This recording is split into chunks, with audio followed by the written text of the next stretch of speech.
Coming up on Smart Tech Today, we've got first impressions of the AirPods Max. We've got the Queen's speech on the Amazon Echo, and special guest Rosemary Orchard shares her amazing automation tips. All this and more on Smart Tech Today. Today's episode of Smart Tech Today is brought to you from Twit's LastPass Studios. You're focused on security, but are your employees? Well, LastPass can ensure that they are by making access and authentication seamless, whether employees are working in the office or remotely. Visit lastpass.com/twit to learn more. Podcasts you love. From people you trust. This is Twit.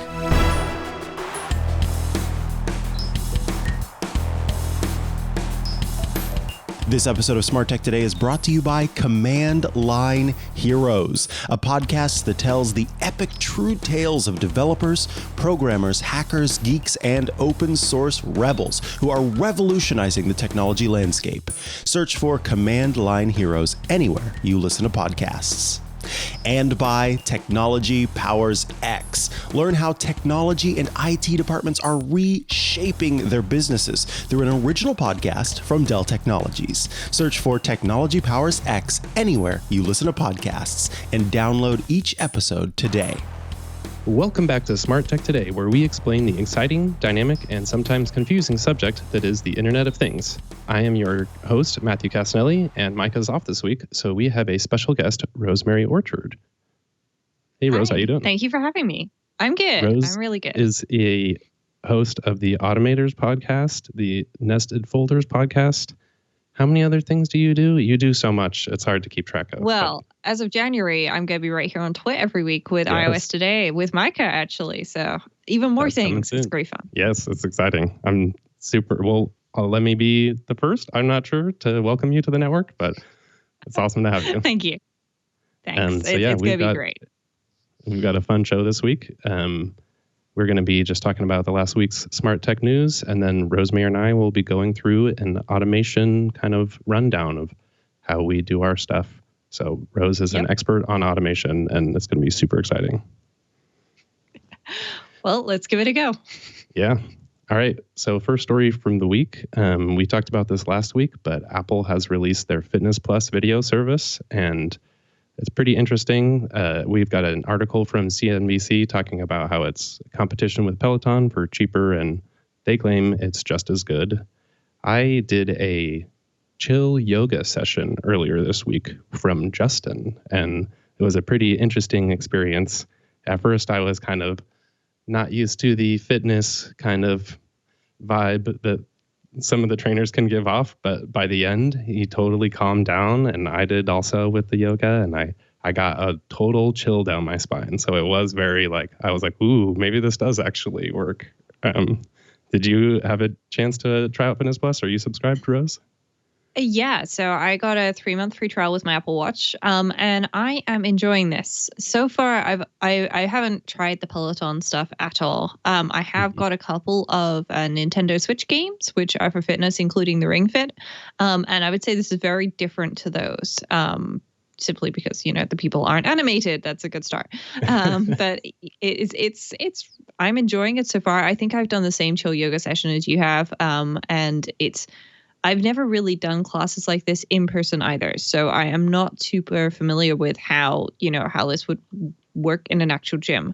But I'm finding it good fun, and I'm thinking it's probably going to be quite good value for money for me, simply because my closest gym is a 25+ minute walk away. There's no parking near it, which is slightly ridiculous, but entirely beside the point. So I will definitely be able to actually go and do classes on a regular basis, because the trip to my living room is approximately 10 seconds if I amble instead of walk.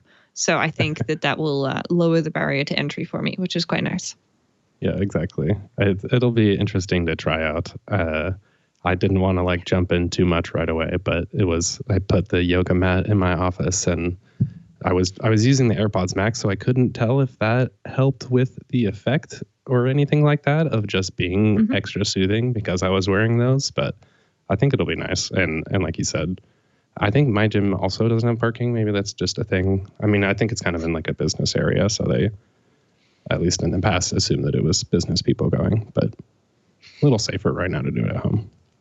Yes, Yeah, definitely. Also, alongside that, iOS 14.3 and iPadOS 14.3 came out. And so along with that came the ProRAW support for iPhones and AirPods Max. So that I thought maybe we could talk about AirPods Max, since I did see that you've got a pair and I'm doing a review unit pair right now. I've just put out a YouTube video yesterday giving my first impressions and dancing like a dork to the music. I don't know if you saw that tweet.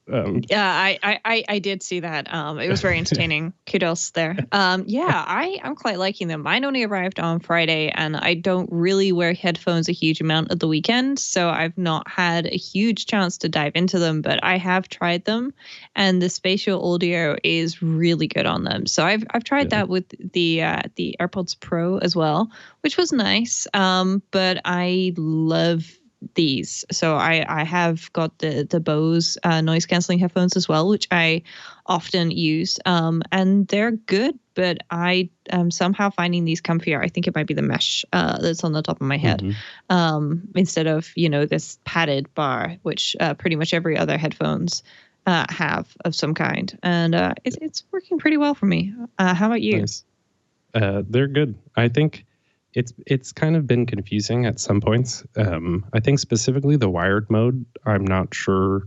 Like, are you wired up right now? No, I'm actually wireless right now, which is a surprisingly dangerous thing to do while podcasting. So if I'm off sync, I apologize. I'm not using the microphone in them, but they're good. Very comfortable, and I am very happy with the freedom and the fact I did. I've got this 3.5 to Lightning jack cable, which Apple sell for a surprisingly large price. Which also works with the Beats headphones, which are charged by Lightning and don't have a 3.5 mil jack on them. And that works pretty well in my testing. But the whole point of these is that they're wireless and you've got freedom to move, and that they have a slightly ridiculous magnetic case, which does kind of look like sunglasses, I'm going to say. There's a whole host of things this can be compared to. But it is very strange, and I feel it's a real shame it doesn't protect the mesh on the top, simply because, that seems like it's the part that's going to get damaged the most easily, and you can't replace it, unlike these, which the ear coverings, which you can just pop off. They're magnetic. So you can actually change the color of those and buy different ones and create your own color combination. Yeah, that's a whole interesting thing. I saw somebody who, I don't remember who was talking about it, but they were saying they could just easily, I think it was Marco on ATP was talking about they could just swap those out with nicer ones, and that would make the whole product better immediately. It will be curious. I'm surprised we haven't seen a YouTube video where somebody tries to destroy the mesh part, because that does seem like what a lot of people are concerned about, but... Yeah. At the same time, I think if you destroy the mesh part, you're not going to get to replace it, because that is, it's inside then these metal bars, which is what's supporting it and holding this down onto my head. So we'll do it for the views as well. Hopefully they can we'll see. Somebody's going to destroy them. Probably you. No, maybe definitely not. Maybe not intentionally. Probably going to return them. Like, I didn't buy them with the intention of basically I can afford this. I was like, I wanted to review them and see if it was so mind-blowing that it would be worth picking up. Oh, they're showing the video of me being a dork on the great air drum solo. But it'll be when I got mine, I wasn't sure I was going to keep them either, because they are very pricey headphones, and I keep hearing audiophiles say they're not as good as really great headphones, which, I can understand. I've recently discovered that headphones are even more expensive than I really thought, which shows you how little I know about the sphere. But what I am very much appreciating is the auto switching between my devices, and the fact that when I put these on, it understood I was at my Mac and just connected to my Mac. But the last time I used them was with my phone, and the time before that was with my iPad, and it just figures that out. And that is the kind of smarts that I want out of my devices. I want it to know what I'm doing and just help me get it done, instead of it going, but you were connected to this device before, so now please open this app on your phone and unselect that device and then select this device. But oh wait, I'm not connected to your phone, so you now need to download and install the app on this device. And the whole thing, that's the Bose app for you. And it's just, I prefer something that's easier to use. Yeah, that's fascinating. it is like it's expensive, but it raised the bar of consumer headphones, I'd say, but it still is like pretty interesting for what it offers. I mean, it's the fact that you can walk into an Apple store and get these, right? Same with the AirPods and the AirPods Pro. Whereas if you want really great headphones, you're not going to be wandering around a store that's got the pretty shiny things that you were looking at anyway, or you're waiting for the screen to be fixed on your device. You know, you're not going to find that kind of stuff in every store. You would have to go looking for it. And I think that's maybe what the idea of this to an extent is you experience good audio. And then maybe you get sucked into it a little bit more and you look for things, you know, like say a HomePod or something like that can give you another good audio experience. And from there, it just gets more and more expensive, I presume.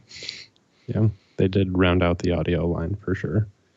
And I didn't even mean for this to be a transition, but the next story is about how Siri can make different types of audio.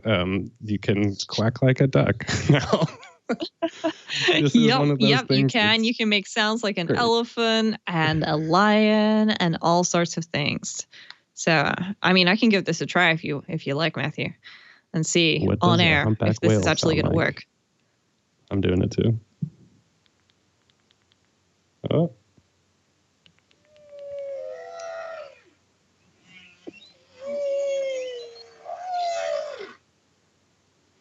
I actually couldn't tell. That's one of the things that's confusing about, okay, I'm not wearing the AirPods Max because if it was... It's pretty good, right? Nice. I was going to say, I thought I was wearing the AirPods Max and I couldn't tell if the audio was coming out of my phone because that's how good spatial audio is sometimes. It's like actually confusing if you're listening or not. Yes. Yeah, it can be. Fortunately, my phone did not decide that my AirPods wanted to connect to it when I did that, so it came out of the speaker. Exactly. But yeah, it's good fun, and I love this just because, you know, the idea that you can ask Alexa what different or ask Siri. Oh my gosh, I've been reading ahead in the outline. You can ask Siri what these things sound like. You know, it's great to, you know, actually hear all of these things. I mean, sure, I could, you know, Google has got a feature where you can get an augmented reality penguin in your living room. And I had one on my bed for a little while because I was playing with it. And that's great fun and things like that. And you can Google and find out what these things sound like. But I do think it's a good part of a voice system when it can tell you not just, you know, what is the average life expectancy of a kookaburra, but also what does it sound like? And it doesn't describe the sound. It actually does the sound for you. And, you know, that's just more fun. I agree. I do like that they say that you have to disambiguate, because if you say, what does the fox say? It will try to play that song from, 7 years ago. Oh my God. So the next story we've got is, I'm curious if you use this app, but Controller for HomeKit is a kind of HomeKit Plus app. And they've announced a version 5 now. So they've got more advanced ways to do automations and group your scenes and things like that by different folders. It does have a paid pricing subscription model thing now going on too, but a lot of these apps are totally worth it, I'd say, because they unlock features that are part of HomeKit that Apple just doesn't use. And I still don't understand why that's possible. Maybe just to give developers more to work with, but...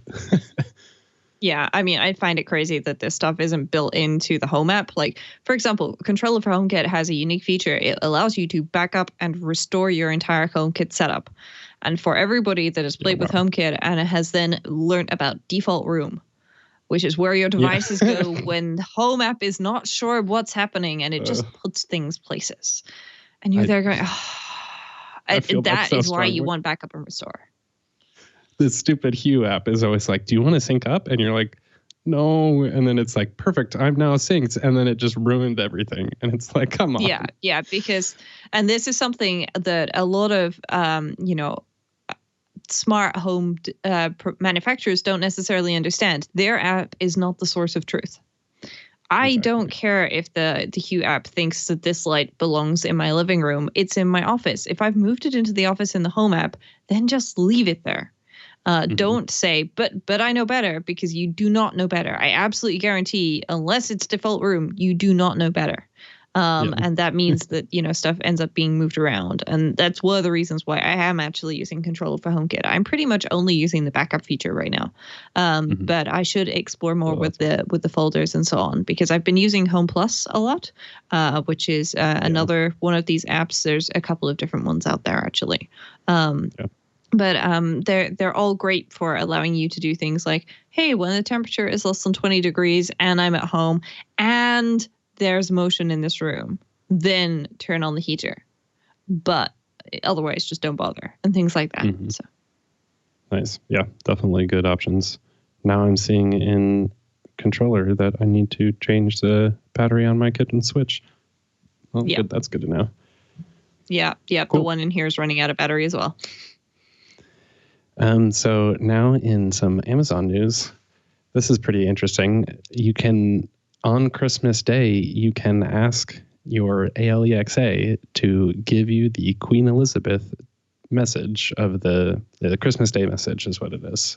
So starting at 3 p.m. GMT, which is 10 a.m. Eastern, 7 a.m. Pacific, you'll be able to ask any of your Echo devices to give a kind of inspiring speech, or get the inspiring speech from Her Majesty the Queen. So this is pretty interesting. I think it's a clever way to distribute it. It's even the same thing. It's all audio this week. It's just in the format that makes the most sense for the thing. Like they said in the past, you can get the transcript, and that's great, but also just hearing it live. And maybe after a tough year might be good for some people. So yeah, I know for a lot of people here in the UK, they will sit down at 3 o'clock and watch it. I may not, I believe. At that point, I will hopefully be distantly visiting my grandmother from quite a way away, but able to wave to her and say hello. That's nice. But it's one of those things where a lot of people are, connected, because she's been the monarch for my entire life, for my parents' entire life, and, actually pretty much for my grandparents' lives as well, or most of them. So it's something that brings a lot of people together in the UK, even if they're not necessarily aware of it. So, getting on with the times and joining and making all of this stuff available. I'm curious as to when this is going to be available as a podcast that you can listen to on a variety of different services, but it'll be pretty nice when we get to watch that and listen to it as well. Do we know if this is also going to be on the Echo Show? I am not sure. This is talking about... Because it's usually a video message nowadays. It started out as just radio, but it's video now, too. So. I don't see anything about this. I think this is just for the audio broadcast. That does make sense. Okay. Obviously you know more than me about the whole context of it. Well, for anybody who wants a little bit more background of watching the film The King's Speech is probably a good place to start. Because that's the man who started it all. Nice. I haven't seen that either. I didn't think about that crossover today even. So thanks for enlightening me a little bit more there. So the next story is, this is one of those interesting things that I'm surprised hadn't happened sooner, but our pal Stephen Aquino, writing for Forbes, has a story about Amazon making shopping more accessible and convenient with ALEXA powered list sharing. So you've always been able to use different services for these types of lists with your Echoes, but now they just have the main basic shopping list type thing being able to share throughout the household. And so, again, I'm surprised. Like, what? I guess I just assumed you could do this, but maybe everybody. I mean, it's one of those things where you might not think that you would need to share a list via audio, but at the same time, I can definitely see the advantage of it. And as Steve writes here, and mentioned by Todd Hazelton, it's useful for many different applications. For lots of different people to be able to interact with your shopping list through your voice. But I can also see, just for example, if I gave an Echo Dot to my grandmother, she is not necessarily going to want to download the app and open the app all the time to try and figure out stuff. But she has somebody that goes shopping for her, especially, right now. And it would be great if she can just say, hey, little Echo Dot what's it, share this list with the person who does my shopping. Obviously replacing vocabulary where necessary there. And it just makes it accessible in many ways. Obviously, the accessibility angle is huge, but also just ease of use is great. And I do feel that many things that are great for accessibility are also great for ease of use. And that is, something that's big for people. Yeah, it makes a lot of sense. Especially that kind of use case is, I think, pretty common with these devices. These are used in more widespread homes and for assisted living type stuff like that, if necessary, compared to, I'd say, like a HomePod. Like, definitely nobody's buying HomePods for. No, that's just the thing. These devices are much more affordable, and therefore they're much more likely to be, given to people sort of on a whim or without too much thought, because it's relatively affordable. It's quite easy to set up, and you don't need another specific brand of device. If you have an Android phone and you're an Android household, then having giving somebody a HomePod, if they don't have the device to set it up, guess what? It's just a very, very pretty but very expensive paperweight. Whereas the Echo system seems to work for pretty much everyone. Yeah, it is. This is just like salt in my wounds, because I haven't been able to use my grocery list, only specifically the one named groceries, in reminders to share with my girlfriend for the last 6 months. And I can't figure out why. Like, I'll delete it, create a new one. Just that list doesn't work, but all of our others do. And then even, I can't remember when it happened, but now my watch doesn't take reminders as input either. And so two of like my most convenient and favorite ways to use Siri have just not been working for me. And it is like, wow. I'm just like, like, I think it's one of those things where I could debug it with Apple support, but it's like, gotta go. I know that it's something like deep within my iCloud, because I'm sure it's related to shortcuts or something and all that thing. I don't know. I just was like, You've been automating too many things, Matthew. Way too many things. Have you tried having the list created on her device and then shared with you? Yes. And also, if somebody else shares a list with you, you can't put them in folders. Doesn't make sense to me. They have folders and reminders now, and just those don't. So that alone, I was like, come on. But yeah, it just doesn't, nothing syncs. And every time I try to add a reminder, remind me to take out the trash in 10 minutes. Just says, checking with reminders. Something's wrong. Please try again. I mean, I've had an issue with one of my HomePods where it's just saying, I'm sorry, I can't take personal requests. And I have no idea why. My other 3 HomePods do. I mean, 1 HomePod and 2 HomePod minis. They're perfectly happy to take requests. But the one in the living room just says, no. It's very strange. Yeah. So, was that like your original one? I'm curious if it's... Yeah. Older. That was now I wonder if I had the same thing or something, but yeah, I'm gonna actually get it fixed this time. I'll report back to the show and have that be my that's homework tool. I'm gonna be checking on you. So the next story is cool. You can now do group video and audio calls on Echo devices. So this totally makes sense, and you can just say Alexa, call my family, and it can do that whole group chat for you. I wonder if you can create a group with your voice. Seeing as we've just been talking about sharing a list with your voice, I wonder if you can create this group with your voice. I don't see it. It says you can create and do it, but I'm not sure. It sounds like... Yeah, maybe we can test it out. It's interesting because it says users are able to create groups, and once that group is created, any member can then initiate either a video or an audio call, providing they have a supported device. So that means that, say, for example, if I have one of these and I add my parents and my grandmother to it, then, my grandmother can call it. But I'm guessing that also means if somebody adds me to a group, maybe somebody who has my email address, but I don't necessarily want to be calling, then anybody on that list can call me, which is an interesting potential security flaw. I'm sure they've thought this out. I'm hoping they've thought this out. But the drop-ins feature always seemed to me to be quite a scary thing. You're in the kitchen, then suddenly your mom's talking to you from this device, which you got to display your grocery list and to do some other stuff. That's kind of I think the same thing, though, with kind of like what you were saying, if I could see if your grandma or somebody has one of those and you're just like, hey, I'm here kind of thing versus having to go answer it. I've always like loved the idea of some of those, but in practical use, it never seemed. It's kind of like one of those things where it's nobody uses it until 5 years later, and it's just like, oh yeah, we totally do that all the time now. So yeah. Well, I have to say, my grandmother has an iPad, an iPhone, an Apple Watch, and whenever I FaceTime her, she knows exactly what to do because it looks just like a normal phone call. Only she sees my face on the screen afterwards and realizes she doesn't need to put it to her ear.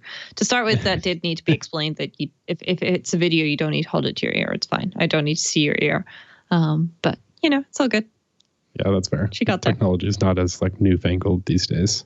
They also do have a cool near real-time captioning feature. So that does seem a nice addition to this types of things because it's, especially if people are all cross-talking or, I don't know, just maybe they're not super great quality speakers is probably part of it. Then you can kind of see what's going on too. I know that I watch most TV with captions on, so it's just captions for real life. Makes sense. Can be very useful sometimes. I have tried to turn up the volume while my dad is talking in person multiple times. And it always gets me because I always press the volume up button and realize that, no, he's next to me and that doesn't work. So I have to ask him to speak a little louder and clearer. One time when I was at one of the live podcasts, like they went to an ad break and my reaction was to like go skip the ads.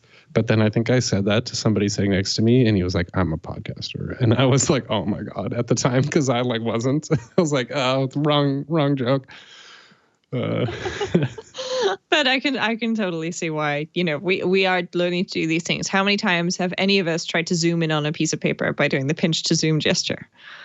I did touch my Mac touchscreen or my Mac screen the other day because I was like trying to do the iPad stuff. Yeah, I got a little thing in a game box the other day, and the print for the code to get a discount on another game was really small, and I found myself like pinching on it. And the person I was with just looked at me and said, "What are you doing?" And I'm there going, "Pretend this never happened. Just pretend this never happened. It's okay. That's awesome.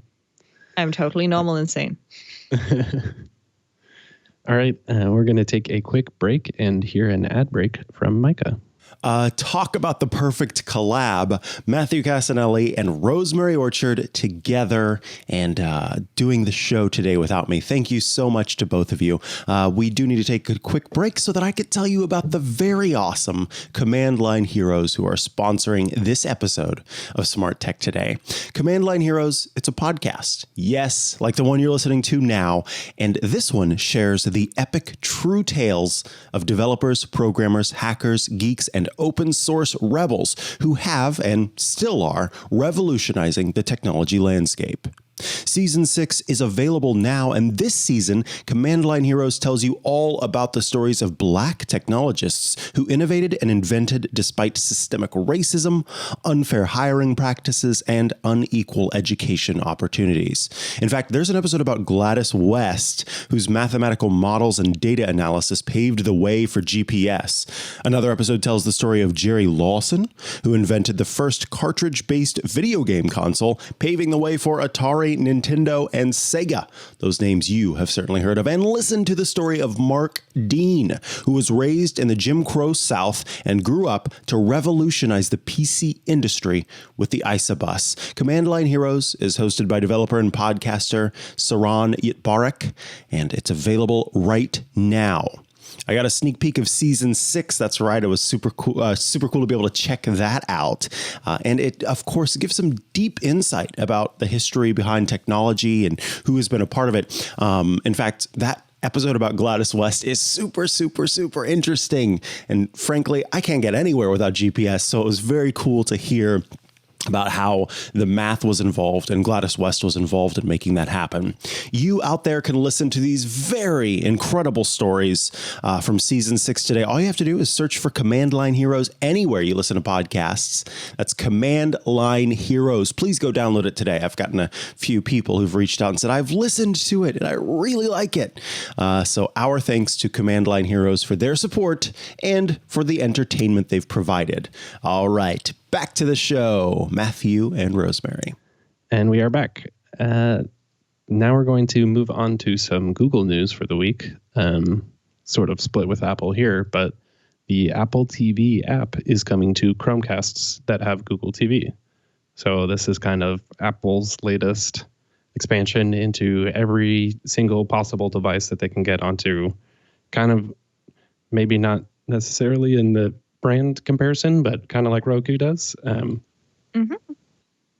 Netflix also. But it just totally makes a lot of sense for Apple's strategy. They've got to get onto as many devices as possible. They don't have to sell you an expensive Apple TV hardware device just to disambiguate from the Apple TV app and the Apple TV Plus service, which are all named pretty much the same thing. So not that that's ever confusing, but this is basically, you can now watch Ted Lasso on a Chromecast, which is definitely one of Apple's major hits of the year. So good to see. The part that I'm struggling with is the Chromecast with Google TV, because I have a Chromecast, but I'm guessing it probably doesn't have Google TV because it's a dumb smart device in that it's you only control it through your phone. So if I want to do something on it, then I have to open Netflix on my phone and then cast to it, or open Plex on my phone and cast to it, and things like that. It's plugged into my kitchen TV actually because I don't have enough sockets in there, so I just have a huge battery pack in the cupboard.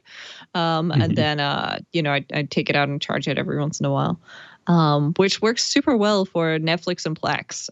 But I'm guessing I'm not going to be able to get Apple TV Plus on that, which is unfortunate. Yeah. Well, I guess you don't need it because you already have it on the phone at that point, right? Or Yeah, I guess but you it wouldn't can't cast things. Okay, there it is. Right. That's the thing. So you can only from your iPhone, you can only cast things with an app that supports the casting features. So that's things like Infuse and YouTube and Netflix, Plex. They all support casting. I'm sure there are plenty of other apps that do as well. But just, picking something and saying, oh, send it to this device, that's either AirPlay or Bluetooth. And I'm guessing my very old Chromecast is probably not going to have AirPlay built in. Yeah. And that's a good point, too, that this is the new Chromecast with Google TV. So I don't think it's going to be on any of those older pucks or little plugs that, I have one, but I don't remember when I have it. That might be one of the oldest smart home things that I have now that I think about it. But pretty sure it was just plugged into my bedroom TV. And one day I just found it and it was really hot and it wasn't plugged into any HDMI thing. And I was like, oh my God, this has just been running for who knows how long and not doing anything. Yep. Yeah. No, mine back when travel was a thing was the thing that I always had in my bag, because a Chromecast is a darn sight easier to take with you when you travel than an Apple TV. And because, Netflix and YouTube and Plex and Infuse all support casting to a Chromecast, it was great because I found in most hotels, if I plugged it into a HDMI port on the TV and then turned the TV on, it would automatically switch the input to the Chromecast for me, which was great because they usually don't have a source button on the remote for TVs in hotel rooms. And it allowed me to have my own entertainment for things, which was great. So that worked super well. I was really pleased with that. That does make sense. Maybe with the new Chromecast with Google TV, because I didn't even really think about that the TV app being on all of these devices means your iTunes purchases are there. And that's always been the big thing with buying anything from iTunes, is that you're stuck on Apple devices. And so that's better than I thought about, because now I can access any of those movies that I purchased anywhere, not just on Apple stuff. That's cool. Yes, that actually is better than I thought. So this next story, this is a long-running and not yet complete tale of Google trying to acquire Fitbit. This is one of those things that, if you didn't pay attention, you would have thought it already happened. But nope, they've been slowly trying to get approval. And at least in the EU, they have so far. But the major condition is that they have to silo the data. And so this is pretty fascinating. It's like a complex story. Google's still not. This is one of those things that's these are the points where this is the government actually doing their jobs of regulating this stuff, making sure that this is all safe for people, because we've talked about a lot on this show of companies having extraordinary access to data that maybe they don't necessarily need. And it says that, oh, this is really great for people, but the company ends up benefiting a lot more, and you kind of get some marginal results there. So this is pretty interesting. We'll see how it continues to play out from there, though. Yeah, we will. So I currently have a Fitbit. I think it's the Inspire. It's got a little raccoon on the face, which is super cute. It's very difficult to see because I can't bend my wrist that way. But I've just been basically trialing it out because, I've got quite a few friends who don't necessarily want a smartwatch. They do just want something more aimed at fitness. And there's not a huge amount of choice out there with integration with the other stuff. And that's the thing, if Google do get this, they're not just going to get Fitbit and Fitbit data. They're also going to, have access to all of these other services like MyFitnessPal and things like that, which, they can already build those integrations themselves in other ways, but just the fact that it's all already there and all of this data is available is both great and scary. Yeah. And so it is just more specific is that is giving its approval based on Google's agreement not to use any Fitbit data gathered from any users in the European Economic Area for advertising specifically, and also that they need to keep that web API and the Android API for at least 10 years. So that's another thing that Google is notorious for, is just tech companies in general. It's like, oh, we're not going to change anything. And then they, a couple of years later, it's like, oh yeah, by the way, we changed everything. Did we not tell you that? So yeah. Or, that thing that you really love? Yeah, we just killed it. Bye. That's one of Google's big things. I'm still sore about Google Reader. Darn it. I was going to say, that's one that people loved. The next story is one that people apparently didn't love, which is the Google Home Max, which is now shut down from Google, of course. Yeah. It's like, we can say it in the same breath, practically, that they do this too much, because here's the proof. I didn't even know that this was a thing. I have to say, part of that's because I don't necessarily keep super on top of, smart AI assistant type devices. I have HomePod Mini, had an Echo Dot until recently. It's now wrapped up, ready to give to my grandmother, because I wanted to try it out and make sure it was grandmother friendly before I gave it to her. It's always interesting to find out about these things as they die. Which, happens all too frequently. How many people found out about Pebble when Fitbit bought them and then killed them? This apparently had a USB-C port on it, which gave you a wired Ethernet option instead of, just connecting to Wi-Fi, which was good, but it was also $400. Yeah. So that was the main thing.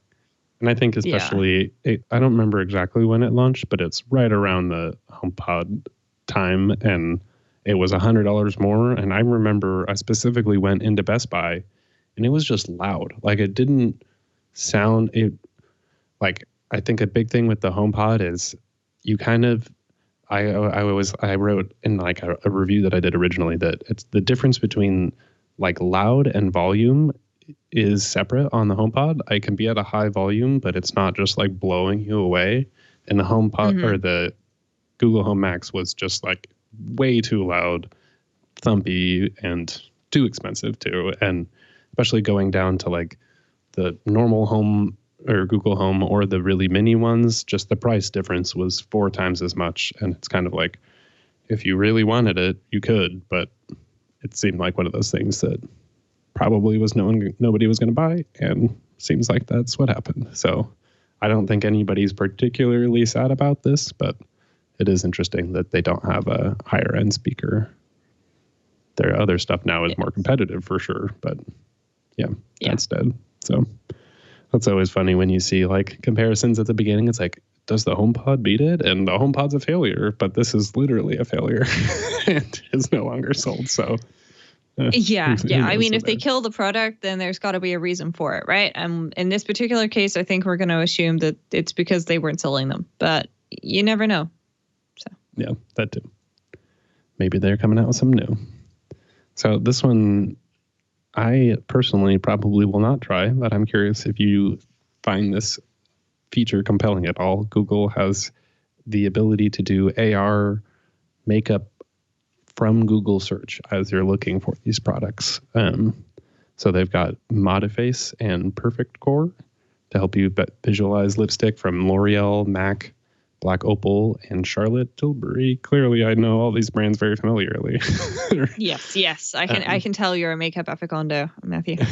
Yeah. So, I mean, I guess what Google's doing here is what a lot of places like Sephora and L'Oreal have already done. So, L'Oreal, I think it's, or maybe it was Garnier, I don't remember, but they have an app where you can try out different hair dyes. And it will, do augmented reality, different hair colors on you. So you can try out purple or pink or reds or, whatever color you like and see how you would look with it. Obviously, this is, to be taken with a fairly hefty helping of salt on the side because it very much depends on the lighting where you currently are. And also, in the case of makeup, what your skin's like and what the base of the product is, if it's silicone or water-based, etc. and things like that. But I mean, a lot of apps have already got things like this. So it's great that there hopefully will be just one place where everybody can do it so that people will explore more. And I think especially considering, the pandemic right now, places are not doing samples of this stuff. They're not doing testers. Some places are letting you return products that wouldn't usually. So over here in the UK, we usually can't return products once they've been opened. I know that for a while, Boots was doing a thing where if you bought foundation and tried it out and, it just didn't match or whatever, you could take it back, which I thought was very nice of them because, obviously they're just going to struggle to sell stuff otherwise because shopping for makeup that looks good on you is hard at the best of times. Or, at least it's hard for somebody who doesn't necessarily sit down and spend lots of time looking into this kind of stuff. I usually just tend to want to go, hey, right, this is the thing. Okay, bye. That's it. I'm done. And that's hard to do because, it's you want to know what it looks like. And it'll be good when we can get back to stores and try this stuff on in person. But I think this, the virtual try-on is here forever because it gives you an idea to get started with before you really dive in too deep. Oh, yeah. Like I could totally see purple lipstick will work on me. Or, wow, what was I thinking? That is a terrible look. That's what I was going to say. Just opinions change over time. Seeing it on your face and doing the little demo. I will say I don't think the green around my eyes eyeshadow. I don't think it worked. Can you see that in the shot? Maybe a little bit, but I don't think I can It's hard to see. Yeah. No, I think you'd be better off with just some black eyeliner and maybe go chunky. Sort of. I'm thinking, Alice Cooperish. Try that. Mm-hmm. Okay. Yeah. I mean, I think my first reaction is just that doing something like this in search doesn't feel practical as opposed to like you'd already be on the page or something like that. But it does make a lot of sense. I think not having to download a specific app for each brand is probably one of the benefits. Yeah. And it's just I think right the there other thing is this makeup is expensive. And it is very expensive considering how little you get. It's right up there with printer ink as far as I'm concerned. And so one of the things that you would do if you're looking to buy something is you're probably going to Google to find the cheapest place to buy it. So as you scroll down through, being able to go, oh, wait, I can try this on. That is great for discoverability. Simply because, how are you going to learn about this feature otherwise? Exactly. And that is something that is, very difficult. And especially, I'm not saying that all people who wear makeup are non-techie. That is very clearly not the case.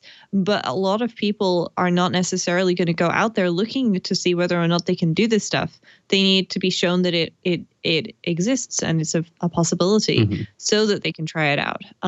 And, that's great. So I'm pleased that it's going to be easily available.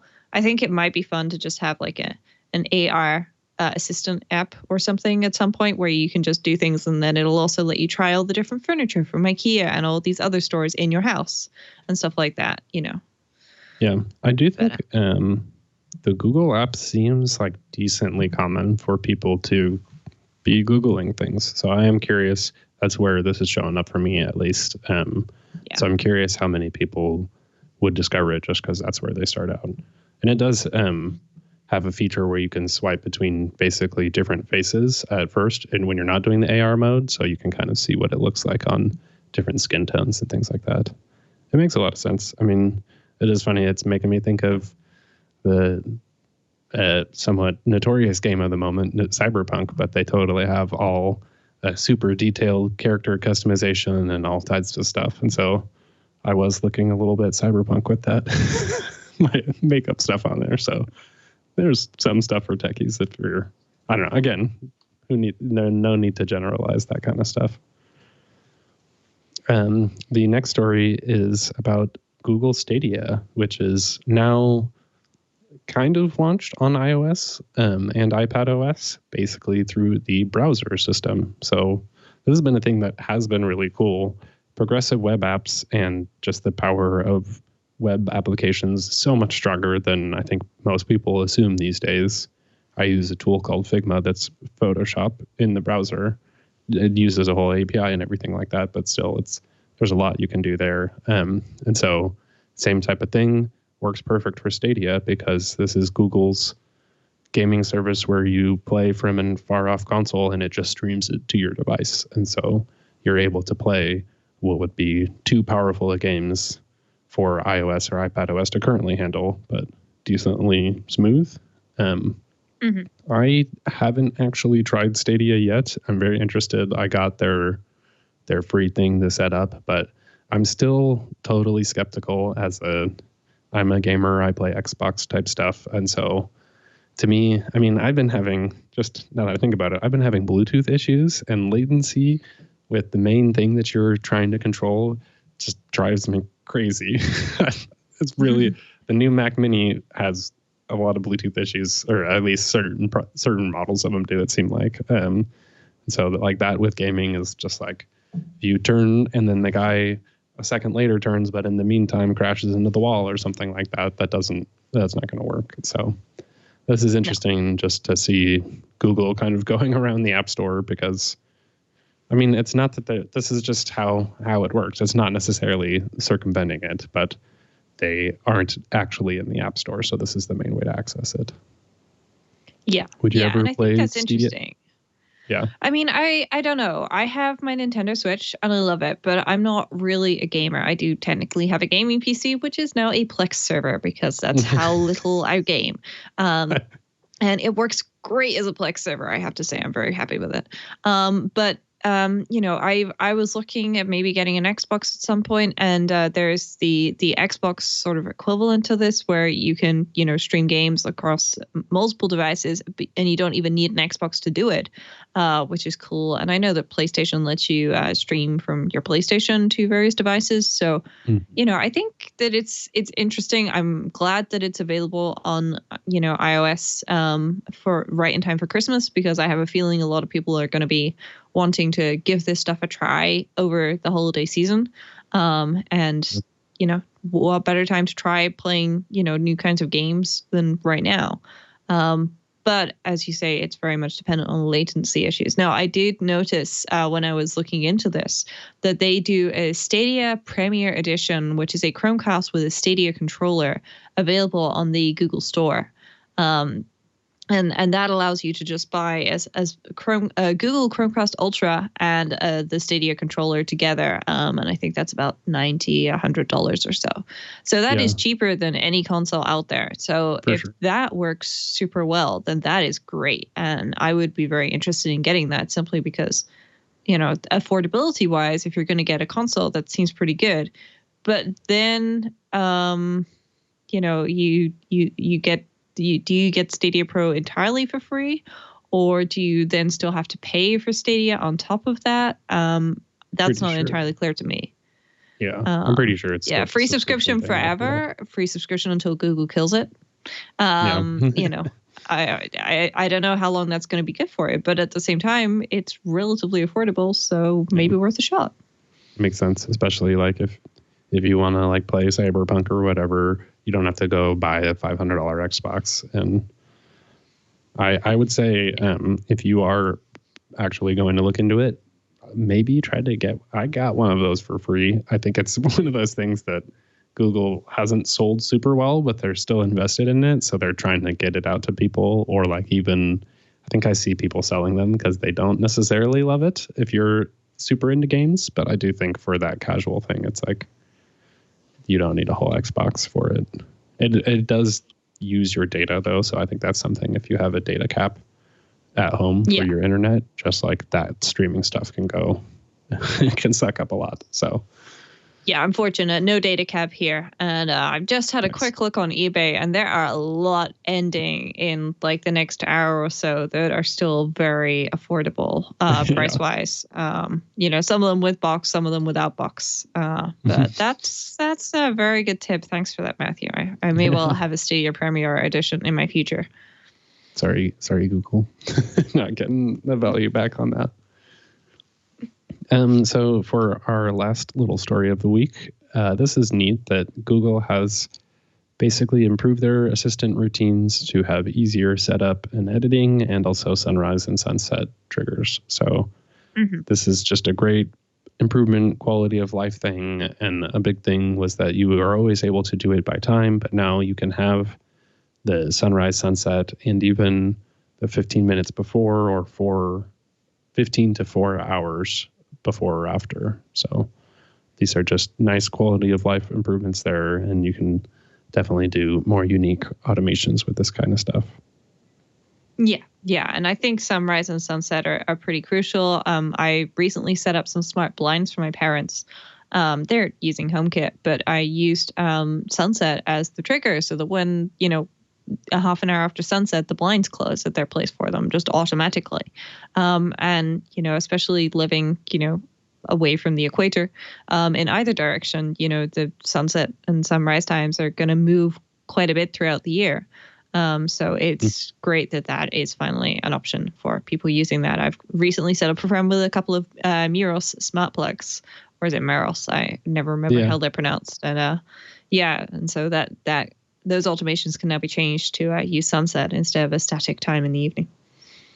Nice. I didn't even realize this is winter solstice also. So should be changing back in the other direction, sunrise and sunset times. So that's nice. Yes. It's definitely a little bit dark.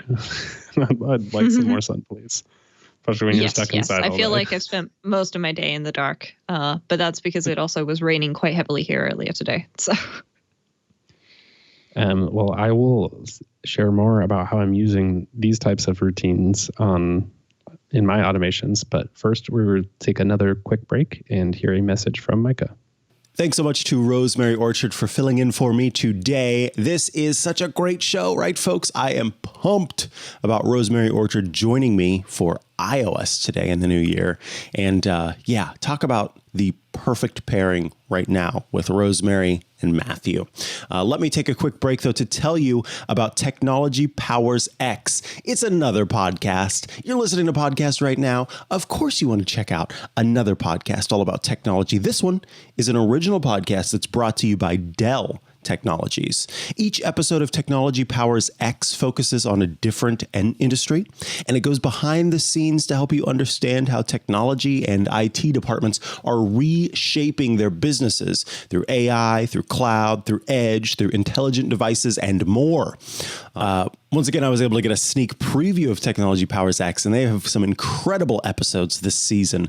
There's one about theme parks that talks about how they use a bunch of different sensors and data to figure out how to make rides safer, how to make them more efficient, keep that line moving, etc. There's also one that talks about vertical farming and how innovative new tech can change where our food comes from, I think in every dimension at that point, and how this may be the future of sustainably feeding 21st century populations, which are bigger than they ever were. Technology Powers X is hosted by Danielle Applestone, who herself is a hardware engineer and an entrepreneur. And here is a clip for you from the episode The Beer You Love. Today at New Belgium, the ancient craft of brewing has an indispensable 21st century ingredient: hyperconverged infrastructure. That infrastructure supports almost every aspect of planning, marketing, sales, and distribution. Listen to the whole episode to learn about how technology powers beer at the New Belgium Brewing Company. Search for Technology Powers X anywhere you listen to podcasts and download each episode today. That's Technology Powers X. Download it today. And of course, my thanks to Technology Powers X for their support of our show, Smart Tech Today. All right, let's get back to the good stuff with Matthew Cassinelli and Rosemary Orchard here on Smart Tech Today.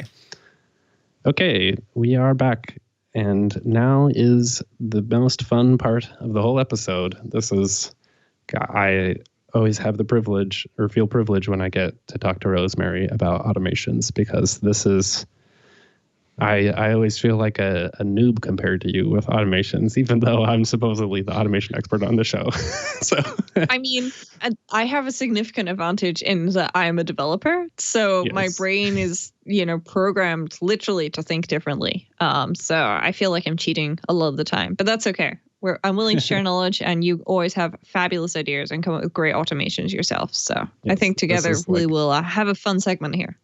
Yeah, I'm excited because I'm going to be taking notes and coming up with my own ideas for later too. So that's always good. So I am curious, just kind of on a holistic level, you don't have to go through your whole smart home setup, but I'm curious about your smart home automations and then shortcut stuff, if this then that, if you're still, I'm not sure how much you're using that. And I know you have some cool Zapier things as well. And also whatever else this is. So how many weeks did you want this episode to go on for? Because I've got a lot of stuff. You could go subscribe to the Automators podcast and get every other Friday, right? Yeah. Yep, every other Friday. Yeah. And we did recently do an episode on how I'm automating some of my smart home stuff, but I'll just give people an overview because I've got a lot of things going on, and I recently may have bought more things. It's a professional hazard. If you like automation, then home automation is definitely a rabbit hole that can get quite expensive. But I have Hue lights in most places, and all of the places where I have Hue lights, I have got the Hue dimmer switches, which are these 4-button switches, which you can get from Hue. And very important, I have put a little label on the back of every single one of them so that I know what room it belongs to, because at some point I know it's going to happen. I'm going to pick it up or take it out of I have covers for my light switches, and I'm going to take it. And I'm going to take it to another room, and I'm going to put it down because I need to change the battery or something. And then I'm not going to know which switch belongs to which room. So I put labels on the back of most of these things because that allows me to actually know what belongs to where. And if you have children or, absent-minded people in your home, maybe yourself, then Label Maker is a great smart home tool. I was going to say, I just wrote that down. Yeah. That's smart. Yeah, so I have a Brother Label Maker, which is great for things like that. I started with Hue lights, which is a great place to get started because it's a very easy to set up system. It is not the cheapest, but it does have adaptive lighting in HomeKit support. There's also adaptive lighting inside of Hue Labs, which I was using before they rolled out the HomeKit support, and that works really nicely. And I love having the motion sensors and everything as well, because the motion sensors can also detect light level. And the light level automation, or using the light level as a trigger in addition to the motion. So I've seen motion and the light level is below, whatever it is. And this is something that I'm still trying to figure out exactly what lux translates to in my real life in these particular rooms, because I don't really know. It's all guesswork at the moment. But that is great because it means that I can be sitting in this office on a cloudy day, and it doesn't matter that it's before sunset. It matters that it is dark enough that I can't see, and then it turns on the lights for me. And so the Hue stuff, it was a great starting point for me to jump off from. And then I decided that I was going to get a little bit nerdier. Okay, a lot nerdier. Let's go with a lot nerdier. All right, let's do it. So that's when I branched out. I got a bunch of IKEA stuff. So the IKEA stuff, again, very affordable. Integrates with HomeKit and a Google Assistant, which is great to have both options there. I will say the IKEA app itself, not super great, but they are the place that sells smart blinds affordably. They sell smart outlets affordably, and they have these very small switches, which unfortunately are not available to be programmed outside of the IKEA app unless you use something like, for example, a Home Assistant or a Node-RED, things like that. Then you can program the buttons to trigger other things. Homebridge does not offer the support for the buttons, unfortunately. I don't think so. I've even heard That's of something. Node-RED. Sorry.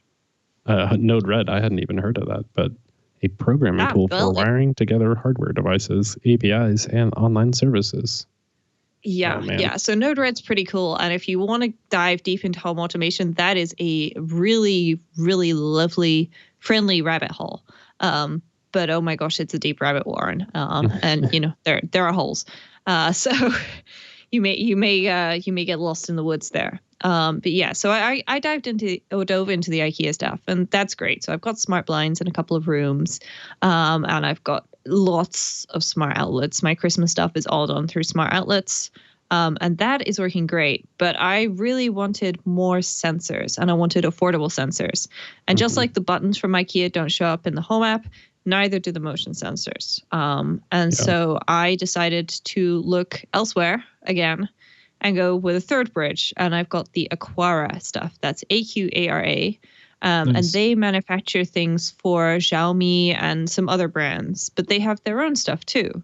So they have very affordable door sensors and temperature and humidity sensors and buttons, which I have one stuck on my door as a doorbell, and that works insanely well. It's outside in the rain. This is not weatherproofed. I'm expecting it to die. It's not died yet. It's still alive. It's ready to do a Monty Python sketch if you really need it to, but I don't think I'll get it to do that anytime soon. But what I really like are the door sensors. Yeah. What rings when you press it? Or so is the there a Aquara doorbell? Hub. Okay. Yeah. So the Aquara Hub has a speaker and a light around it. Now the light is supposed to work as a nightlight type thing. I personally would not recommend using it as that. I don't use the light on the Aquara Hub unless it's, oh, wait, the light's on. That means that there's a problem. And then I fix it. And it's all good. But so the Aquara stuff is very affordable. I have found even with ordering from AliExpress, it arrives very quickly, though, of course, depending on the seller and, everything else, shipping time may vary. But their stuff is super cheap. And so they have temperature and humidity sensors. They have vibration sensors, which are great for putting on things like the door of a mailbox. So you know that you've got mail and things like that, which is where I've got one of mine stuck. The other place I've got mine stuck is on the bottom of my office chair. Because just because I'm sitting here in the office in front of my motion sensor doesn't necessarily mean that my Philips Hue motion sensor knows that I'm here, because I could be quite still. But I found sticking a vibration sensor to the bottom of my chair, I move just enough that will keep it moving, and then I know that my office is occupied because this chair is occupied. Rose, you're a genius. That I works love that so well. I've David never heard Sparks, of that when I before. mentioned this. Yeah. David Sparks, when I mentioned this to him, said he's got a little leather strap by his door with some bells on it that the dog paws at when she needs to go outside. And he's going to stick a vibration sensor to that, because that can send you a push notification or whatever to say, hey, this thing has happened. So that is great. The other thing I've done is I've put a door sensor on my clothes era. So I have a thing that you can fold out to hang clothes on to dry them, which is, more energy efficient than using a dryer. But I also have a dehumidifier. And so I decided that whenever I put this up and, the dehumidifier is not on, I would like to turn the dehumidifier on. And saying when I fold it away, then I'd like to turn the dehumidifier off. And the dehumidifier should only come on if the humidity is above a certain level or the clothes dryer is open. And that works so well because I'm using their temperature and humidity sensor to get the humidity level, and I'm using their door sensor to know that this is open. And then that all together says, oh, hey, and I should probably turn on the dehumidifier. And also once it reaches a certain humidity level, then it sends me a notification saying my clothes are probably dry, which works great. What dehumidifier do you use? I bought a very dumb dehumidifier from Amazon. I don't know the brand name.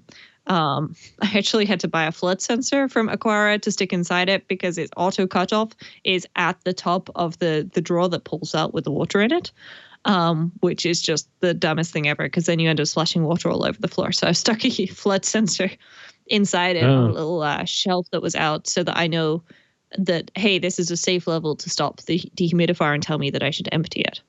But the trick is to buy a dumb one that when you unplug it from the wall and then plug it back in, it will just turn straight back on into the state that it was in, because then you can plug it into a smart outlet. Yeah, exactly. That's it is funny how you either want it fully smart or you want it totally dumb so that you can automate it. And when it's in between, you're just out of luck. I had to find a dehumidifier because I still need to figure this out because I literally woke up in the middle of the night last night because I have a blanket that just trapped all the heat in on me. But I don't have the smart aspect of it. And that's so many levels beyond that I could have imagined. Now I'm imagining with the sensor, the door sensor, I want to put that on the leg of my standing desk so that I could know whether it's standing or not. It's that at is the very genius, bottom. And I'm ordering another. I'm ordering another thing. I'm going to do that as soon as we finish here. Oh my gosh, awesome. Matthew, you just. Yeah, I love it. Yeah. They have a cube too that is just a little. Yeah, so I ordered a couple of their controllers. So I have the single button, and I've got one stuck on my washer, one stuck on my dryer. My washer and dryer are very dumb old machines. They're probably about 10 years old. But I've just stuck a button on there, and so here in the UK everything's 240 volts. So I bought some Eve energy plugs, and the washer and the dryer are plugged into those, and those are set up so in my HomeKit setup I have a room which says do not touch.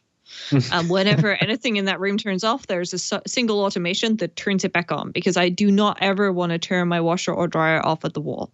I just want to know what the energy level is, so that when I press the button, that runs an automation, because you can convert automations to shortcuts. So I converted it to a shortcut, and I get the contents of a URL. The contents of the URL is a URL on my pushcut automation server, which runs a shortcut which checks the current energy consumption of the washer or the dryer, depending on which button I've pressed.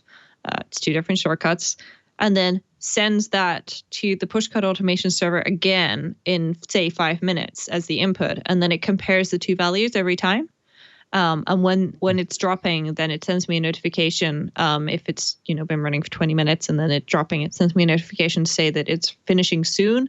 And then once it's reached 0, it schedules another run to be in 2 minutes. And if it's 0 again, then it tells me it's finished and adds a reminder to my phone to empty the washer or the dryer, which is just insane. I would not necessarily recommend this for everybody because it's required a spare iPhone. Yeah, that's what I was 2 buttons from Aquara, break that down, 2 Eve energy plugs, and a whole lot of work to get working. But that is the kind of automation nerdery that I get very sidetracked into. Yeah, so. That's awesome. And so I don't think we mentioned Pushcut's automation server on this before. Pushcut is an app that generally hooks in with shortcuts, and you can use it to schedule different types of notifications and things. But he's got another whole server thing that you can set up where you basically use an unoccupied iOS device to constantly run this app and act as a place where you can send automations to and have it run and do something for you. So this is great. If you have an old iPhone or iPad, you can basically set it up in a specific spot and send automations to this in a way that Shortcuts itself can't accept. You can't trigger a shortcut remotely or anything like that. So this kind of lets you do that through a very fancy hack, but this is so cool. So I have it running on a device in the other room, actually. But over here, I'm monitoring the requests so I can see that everything's running, and it's done some things throughout the day for me, which is great. And I have a whole bunch of stuff set up. But what I love for the home automation side of things is the fact that you can convert a HomeKit automation to a shortcut, use the get contents of URL action, and then say, okay, so this URL is this shortcut on the phone. Copy that, paste it in, and it will just run it. And that allows you to make buttons really smart. So I'm going to be exploring more with that. At the moment, I'm also using the Aqara Opple buttons, which OPPLE. They look like just regular light switches, or somewhat like European light switches at any rate. And they are great for, setting a scene or controlling individual devices. And of course, all of this can be programmed in the Aqara app, which works super well. But I'm programming mine in the Home app because I have the Meros LED lights, which were 10 meters. So that's about 30 feet of lights underneath my bed. Nice. And I have 2 Aqara motion sensors. And so one on each side of the bed. So when I get out of bed in the middle of the night, then it just turns on the light under my bed, very dim and red. But then during the day, I can press the buttons to turn it on, or I've got the cube in my living room, so I can play with that to control the lights. So I have a few different Christmas light scenes, which I'm controlling with the cubes right now. Nice. That's awesome. So you do have that light strip. We've been talking about it on the show. I think Micah just got it last week. How bright is it? Is it nice? I feel it's very nice and bright for where I've put it. So my bed is not super high off the floor, but it's high enough that I can, shove things under there when I need to, pretend that I've tidied or something like that. It's nice and bright, and that if my room is dark and that light is on, I can still see to get around. Exactly. But, assuming that, your room doesn't have a crazy layout and there's not loads of stuff blocking the light. It's something that I could see somebody using in an office for accent lighting or something like that. Yeah, on its own, sense. I don't think it's a great light source, but it's pretty good. Yeah, exactly. It's generally you need multiple lights to fill out the space versus it very much depends on what you do with it as well, because you get 2 15-foot strips, which you could put adjacent to one another. And bearing in mind, they can only be the same color at the same time. So you could put them adjacent to one another. But what I've done is I've started in the middle at the back of my bed, and then I've gone around on the sides, and then at the bottom, they overlap each other. So at the front of my bed, or the foot of my bed, that's the brightest part, because I've got 2 LED strips there. And awesome. That works really nicely for me. It's definitely bed, or maybe if you have recessed something, or behind the couch kind of situation. Nice. That's awesome. I would say it's great for that. If you want bright, colorful lighting, then something like the Nano Leaf light panels is going to be much, much nicer. I have those in my living room. I stuck them on a frame. And oh my gosh, those things can be bright. It is so pretty. But they're also, considerably more expensive than the Meros light strips. So. Yeah, Meros or Meros. I've never thought about how I've said it, but they're a cool brand. I like that this stuff isn't $250 now, and you can live at Aqara. Shoot, you should practically have been sponsored by them, because you just pitched me hard on it. I want all that stuff now. I find their stuff, the Aqara stuff, to be very affordable, and it was very easy to set up as well. Nice. And their app, unlike say the Hue app, does not say, I am the source of truth, and keep messing with your HomeKit system. It just goes, hey, your stuff's in HomeKit now. And you can sync up the names and so on, but it works pretty nicely for me. So I'm pretty happy with it. I've also heard reports of people doing well with the Xiaomi Hub and other things as well. So, have a look around and see what's affordable. I found buying directly from AliExpress is the cheapest way to get this stuff, though. Nice. That's a good point. I always just go to Amazon, which is probably not the best habit. I have bought a few things from Amazon instead. I bought a Xiaomi sensor just because I really wanted another motion sensor, but I wasn't willing to pay the Philips Hue prices. It was still considerably cheaper than Philips Hue. And also the Xiaomi stuff pairs inside the Aqara app with the Aqara Hub, because it's all manufactured by the same people. Yeah, that makes sense. Probably, and it's all pretty much the same stuff under there. No, they Aquara actually manufacture for Xiaomi. So okay, yeah, I didn't know that.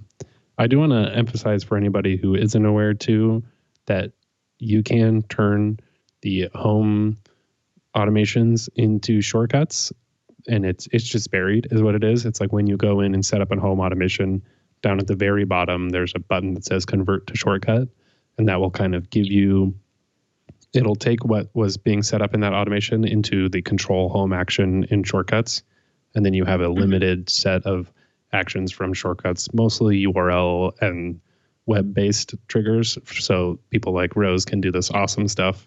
And you can also do weather data. So it's like, if it's raining, turn on the lights this way or whatever. But that's a really powerful addition, is you make your HomeKit devices send off a URL to a web service that then automates something else for you. And so I think most people don't realize that that's possible, because it's just like a little tiny line at the bottom there. So it is, yeah. And it's a shame that there aren't more possibilities here, because it would be great to be able to say, hey, especially for people who are using an iPad as their HomeKit hub, that, have it run shortcuts that are available on that iPad. That would be great. Yeah. But unfortunately, we're somewhat limited. So you have to call something like Integromat or If This and That or Zapier. I am not doing that, not directly. So I do have, I've got Homebridge running, and my kitchen light. It's a very long story, but basically here in the UK, I couldn't just replace the kitchen light with a smart light, and I couldn't replace the light switch with a smart switch. There's very few of them available. They're very expensive as well over here. So I decided that I was going to buy a SwitchBot, which is a little thing. It's like a block. It's about this big. It's got a little arm that pops out and presses the light switch. And then there's a little thingy that you can stick on the light switch, and the arm has got a small loop in it. And if you stick it on, you loop the thing into the arm, then what it can do is when you want to turn it off, it just pulls. Yeah. Nice. Which is really cute, and it's great. It works super well. But I have got that running through Homebridge. They have a plugin called HTTP Switch. And so that calls If This Then That. And then If This Then That turns on my kitchen light for me automatically. So that's the way I've got that into HomeKit. I would not recommend that for most people. That is definitely probably, the least stable thing I have in my HomeKit setup, but it works actually really well. And I just wanted it so that I can still turn the kitchen light on and off manually. And most of the time I do, or it's turned on automatically by an automation. But when I go to bed and I press the button that turns everything off in the house and, make sure all the lights are out and the heaters are off and stuff like that, it also turns off my kitchen light for me. That was what I wanted. What automations turn on your kitchen light for you? Like what purpose or like trigger? Is sunset when I'm at home. Then the kitchen light turns on. My kitchen is quite small, and the cupboards are red and black, so it's very dark in there. Which means that I just have if I'm at home in the evening, then it just turns on that kitchen light for me. The blind also goes down in the kitchen at the same time, which means that then when I go in there, I can definitely see. So what I want to do is add a door sensor to my kitchen door. And then whenever I close the kitchen door, wait a minute, this would be converted to a shortcut. Wait a minute, then check for motion. If there's no motion in the kitchen, then turn off the light. Nice. That's perfect. Yeah, that's what I was going to say. I think sensor for that only around. It's very sensitive to having lights on. And so I'd never have them on unless I'm in the space. So I was trying to figure out what situations you'd want it to already be on. But that makes sense, especially. Oh, I like that. And this the SwitchBot thing is also very cool. I'm pretty sure mine's dead because it just isn't working anymore. But I didn't know that you could replace the battery, and it's got some weird battery that I've never even seen before. But I use that to press the button on my espresso machine, which is nice. It doesn't. I didn't try the pulling part. They show on Amazon, I believe. So, Sorry, what did you say? Cool. I think that's one of the use cases they show on Amazon. Something that arrived for me this weekend, which I've yet to set up, is the SwitchBot curtain motors, which are now available on Amazon, actually, I believe. But they have curtain motors where you can either hook them into a rail or over a curtain rod, and then they will automatically open and close your curtains for you. And so I got two packs, thanks to somebody on eBay who changed their mind about them here in the UK. And I'm looking forward to setting those up and giving them a whirl, but I've not yet done that. Nice. Those are awesome. I met up with the SwitchBot people at CES actually because they have a shortcut for SwitchBot, which is awesome. And they were one of the first brands to do that aren't HomeKit to support shortcuts. And so I was like, I love you. And they were like, we love you, and sent me the stuff. And so I don't think it works with, I've got the hub that has a IR blaster on it. And so I was trying to use that for my fan and space heater, but I think the problem is that I don't think the fan the fan does work, but the space heater, I just lost the remote. And so I can't send the IR signal that I need to read it. So that's kind of disappointing. Yeah. But the Windows sensor thing, it's like it grabs onto your frame and then will literally move the little thing across it. So they are like a fascinating physical smart home thing that I think most people wouldn't consider. They just think it already has to be smart, or like if it's got a button, you just can't use it. But they are actually a pretty solid brand. Yeah, nice. Yeah, That's they cool. are. And I'm enjoying playing with their stuff. I've had some internet connectivity issues recently, so I grabbed another SwitchBot and stuck it on the back of my router so that whenever my internet goes down, I don't have to immediately get up from what I'm doing when I don't necessarily require internet, and I can just use the Bluetooth connection to toggle my router off and then toggle it back on. Wow. That's awesome. Oh my God. I was going to say, how does it work? But Bluetooth. Yeah, that's awesome. That's genius. Rose, you have the best automations. Well, I'm not sure I'd say the best. I definitely have the least stable automation setup because I just have so many things and I'm constantly changing everything. Yeah. But at the same time, I love doing this stuff, and it's fun. So I have all sorts of things going on. I'm not using If This and That huge amount, but Zapier is doing pretty well. Not necessarily in the home automation setup, but for like everything else in my life runs through Zapier. Yeah. So, have you done a recent episode of Automators on Zapier stuff, or because we've only done the older one, which is around. We should probably do an update on that at some point. But Zapier is definitely the backbone of a lot of my things. I've been playing with my monthly startup Zap recently. So this would run on the first of the month every month, and just does a lot of things that need doing. So, for example, it creates some empty invoices for me that I'm going to need to send out at the end of the month, because I fill them throughout the month and things like that. And, it makes sure that I have a new month added to my budget because I'm tracking my budget right now in Airtable. And all of these things. And that is working super great for me, just because Zapier has integrations with so many services. And Zapier is more expensive than Integromat or If This and That, but it is a business tool and I'm using it as such. For a lot of playing things, I've been actually experimenting with Integromat recently just because it's more visual. So you literally have a diagram where you say, and this goes into this, and then I'm going to filter it here, and you click on the little connection and you add the filter. And that I really like, just because it's obviously more visual, but they also don't charge extra for branching and things like that. It's limited based on the number of connections you have. Yeah, it is. It's funny. Zapier is more like shortcuts where it's just a straight line, and just sometimes being able to see the spread as opposed to like something being nested or things like that is a lot more helpful. That's cool. Exactly. Those are all awesome. And you also mentioned Home Assistant, which one of my friends has been getting really into, and he was like, that's a whole other world. Homebridge also, we talked about on the show. What was that? Yeah.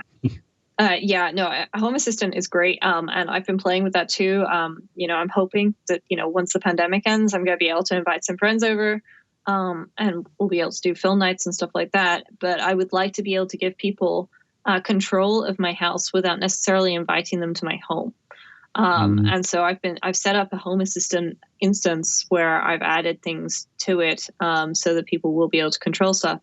But at the same time, it means that they don't have access to my cameras and things like that, which I don't necessarily want them to have.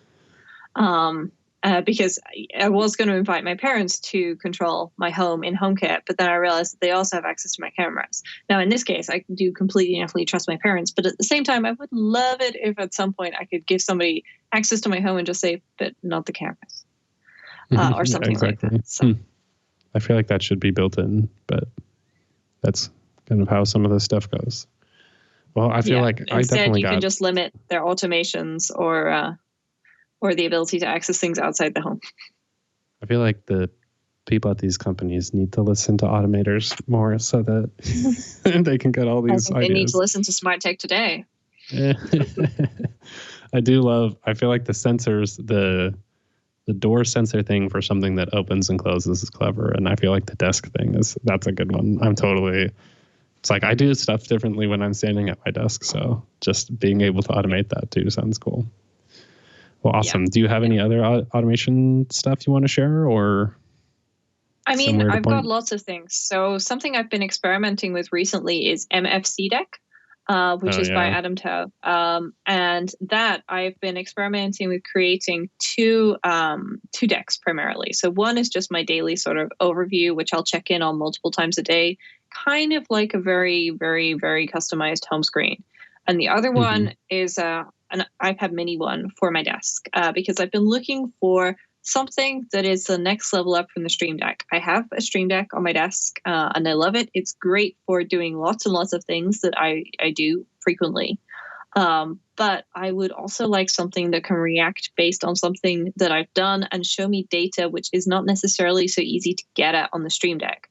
So to start with, I was experimenting with programming a website and displaying it on a Raspberry Pi with a touchscreen display and all sorts of things. And then I realized that I have an iPad mini, which thanks to, moving and a variety of other things, has barely been used since I got back to the UK. I love it. It's a great device, but I'm not using it much. And then I realized it's the perfect device to put on my desk because it's nice and small. It's battery powered. So, I can plug it in when I need to, but most of the time I won't need to. And it's got a big enough screen that I can see plenty of data and I can use shortcuts to update it. So MFC Deck is going to be my new friend for that because it will allow me to display different stuff. And again, going back to the idea of, post-pandemic movie nights and so on, I can have an MFC Deck set up for my home, which will just be, on my device in the living room displayed so that people go, oh, hey, it's a bit chilly in here. I'll turn on the heater. Or, oh, it's really warm in here. I'll turn the heater off. Or, oh, we want to turn these lights on and off. Obviously, I'm going to be there to do stuff as well, but I like giving people, the power to do that themselves without necessarily going, hey, so how do I talk to your smart speaker? Because that's always an interesting line. Nice. Yeah, MFC Deck is super powerful. Adam Tao is I don't even know how to describe him because he's like, if I'm a shortcuts guru, he's like a shortcuts genius. I don't know. I hate all of those, but he's the grand Zen master. Built an entire application around shortcuts because he had tapped into the data and pulled it all out. So he has another one that you can create shortcuts folders through. And then MFC Deck is kind of like the Stream Deck thing is a great example where you can have a series of icons all set up, but then also that can switch out depending on the situation or even by scanning things like NFC tags. So there's lots of FC stuff going around, but this is like a iOS power user app. And along with Pushcut and things, it's like you are living the full automated life there. So that's cool. People should definitely check out. And I bought a bunch of extra NFC tags recently. These are some little chip ones. I've got some stickers as well. And I stuck a sticker. I have a QR code, which lets you connect to my Wi-Fi. And that's printed underneath the name of the Wi-Fi network and the password. And then I've stuck an NFC sticker on the back so that if people tap it, then they can connect to an NFC to the Wi-Fi network. And that's actually thanks to a recommendation from Micah on iOS Today. NFC Tools allows you to write NFC tags. So he got that he mentioned on this one too. And I was like, oh man, I forgot about actually writing to NFC tags. Cause that's what it was.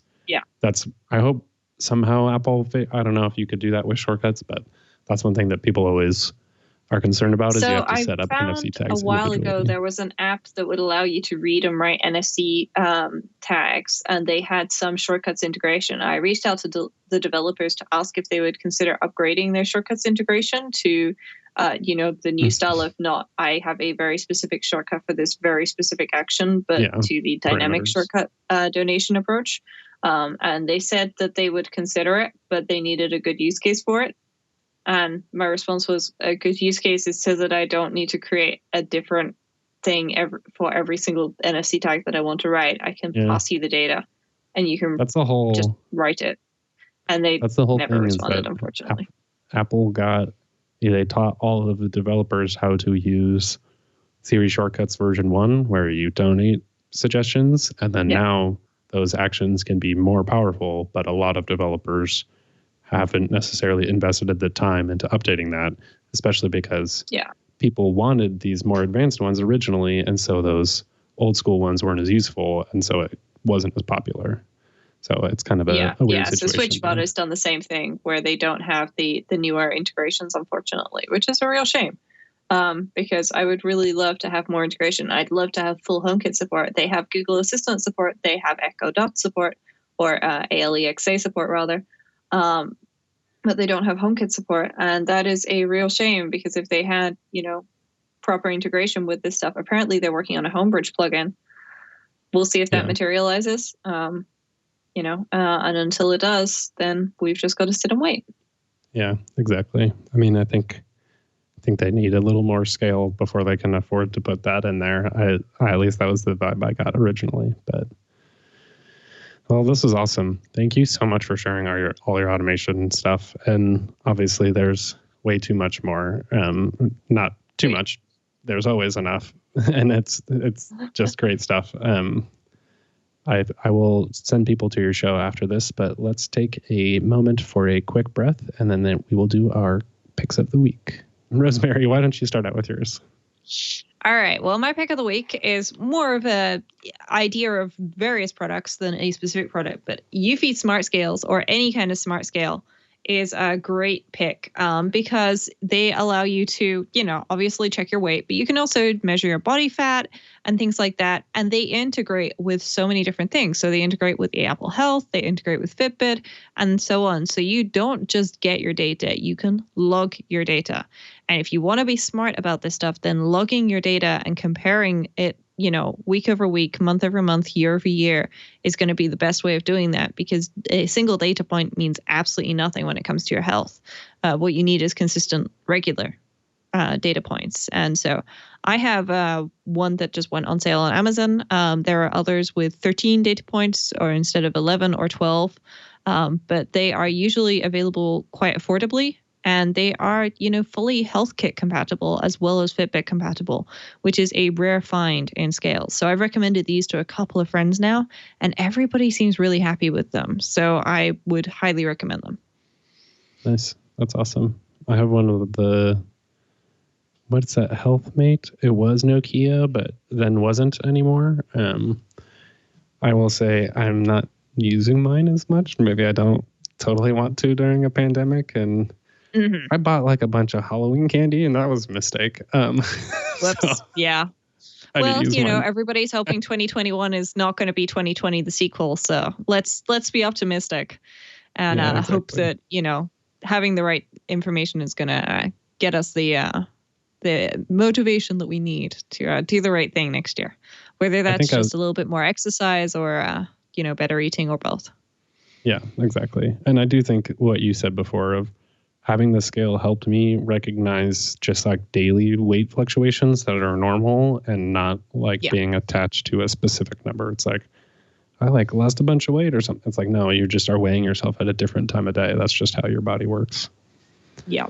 Cool. And of course, the other thing with these is to weigh yourself correctly. So they recommend weighing yourself at the start of the day before you eat anything, right after you've been to the bathroom, to get the most accurate weight, or possibly just the lowest weight. But if you consistently do it at the same time every day, then you will have a much better, series of stats to go on. Nice. Well, my pick of the week is the Eve for HomeKit app, because this is now available for Mac, which is cool. Eve has got their whole set of products, but they also have a fairly decent HomeKit type app that lets you, again, unlike the HomeKit, the Home app itself, easily see all of your lights and turn them on and off, as opposed to having to jump through a bunch of menus and things like that. It's also got all of the, if you have any data sensors, you can access all of that information from the computer too. And so I'm very interested to see. One of my problems with Eve is that I have to open it once a month in order to actually have the data sync and get saved. And so now I can do that from my Mac, which is nice. Although I suppose, I guess it doesn't go into HealthKit, so that doesn't matter. But it's just like, what are the humidity trends for the last month? I have a couple gaps because I just forgot to open the app a couple times. And it's all support for M1 chip too. So it's just nice to see in general. Hopefully we will see more smart home apps come out for the Mac now that technology is a little bit more, I'd say, or less onerous on the developers to go develop an entire Mac OS app just for their HomeKit thing. Now they can kind of bring over what they had on iOS, which is nice. Yeah, because the Home app for Mac is not great. Let's be honest. It's the iPad app, which they added the close, minimize, and full screen buttons to. And it would be great to see apps with, say, for example, Apple script support so that you could script HomeKit integration on your Mac. So that button on your Stream Deck is not reliant on the Hue API or the Nanoleaf API. It's using local things on your Mac to control your home devices through your Mac, which would be great. Good point. Yeah, that would be nice. All right, that's awesome. And I think that's it for the show today. As always, you can send us feedback or send us an email at stt@twit.tv. And then we record the show live every Monday at 11 Pacific, 2 p.m. Eastern, and 7 p.m. UTC. You can head over to twit.tv/live to tune in, or you can join us on Twitch at twitch.tv/twit. You can follow me online at Matt Cassinelli on Twitter, and then on YouTube also. I do have my new AirPods Max Siri shortcuts for AirPods Max video out, so love people go check that out. I'm actually super happy with that, which sometimes it's easy to not be happy with your own videos. So I was like, I actually don't hate this one. Where can people find you, Rose? You can find me at rosemaryorchard.com, which has links to all the things I do, and we'll very shortly have a link to iOS Today as soon as our first episode comes out with Micah. So looking forward to that. I'm super excited. I'm looking forward to listening. I love getting tips from you. Are like a iOS pro for sure. And so I'm super excited to see what you guys do with that, because I love shows that are like for me. Like your nested folders that you do is also for me. Automators is for me. So thank you for making podcasts for me specifically. You're very welcome, Matthew. Hopefully other people enjoy them too. And I would say there's a fine line between somebody who loves geeking out about this stuff and somebody who's addicted to it. And I'm hoping that I'm more, having fun geeking out with this stuff than addicted, but we'll see. Well, I think you've got the right balance. And I would hope that you inspired everybody listening here too, because you are definitely doing some awesome stuff. Yeah, the thing that I would say, if you're impressed by my home automation stuff, is to start with one thing and then go from there. Don't try and buy all the things at the same time, because when you have a very large box arrive at your house and you realize that it's stuffed full of tiny sensors, which means that the very large box is actually 4 times as large as it seems because it's got so many things in, it's quite intimidating. Not that I'm talking about the box on my dining room table at all. No, there's not a small pile of smart tech things that I need to set up. That's why I've had the Stadia for a couple of weeks and just haven't opened it, because I'm like, where do I put this? I don't know. There's smart home stuff does take time. So, but I guess this is the great season for it. If you're at home and got some free time, have some fun, play around, get some door sensors in some weird spots. Yeah, or actually put them on your doors and use them to trigger lights, because that works great too. Though I have to say, smart tech, some dumb smart tech is great. I bought some battery-powered USB rechargeable motion-sensitive lights, and I stuck them in my closet. Nice. Great use, and they're fabulous, because you plug them into micro USB when they run out of battery, they recharge, and then you stick them in there, and they just work. So I think I have the same ones. Nice. Probably. All right, so anyone listening, don't forget to subscribe to the show at twit.tv/STT. And that's it for this week. So, all right, Rosemary, thank you for coming on and say goodbye to everyone. Thank you for having me. Goodbye, everyone.